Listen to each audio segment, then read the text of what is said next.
খুব কম সময়ে একটা সুন্দর মাছের রান্নার রেসিপি আমরা শেয়ার করছি। অনেক সময় বাজার আমরা রসুন পেঁয়াজ একটু বেশি বেশি করে কিনে ফেলি, কিন্তু সব উপযুক্ত সময় ব্যবহার হয় না। সেগুলো একটু বেশি দিন হয়ে গেলেই আবার একটু খারাপ হয়ে যায়, গাছও বেরিয়ে যায়। সেগুলো ফেলে দেবেন না। অল্প রসুন পেঁয়াজ সবগুলো ছাড়িয়ে ছাড়িয়ে জল দিয়ে টবের মধ্যে মাটি থাকলে পুঁতে দেবেন, যে কোনো জায়গায় একটু মাটি থাকলে পুঁতে দেবেন।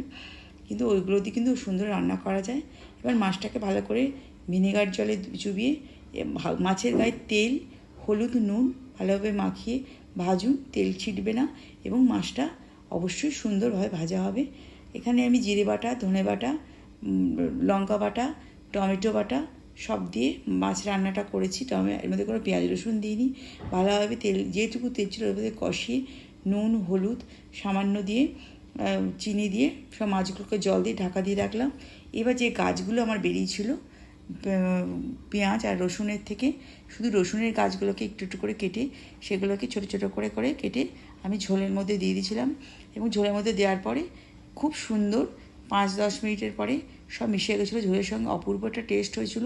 অবশ্যই রেসিপিটা ভালো লাগলে বন্ধুদের মধ্যে শেয়ার করুন, আপনারা করে খান। ভালো থাকবেন, এভাবে সুস্থ থাকবেন, অবশ্যই ভালো লাগবে। আরেকবার বলছি, দেখা হবে।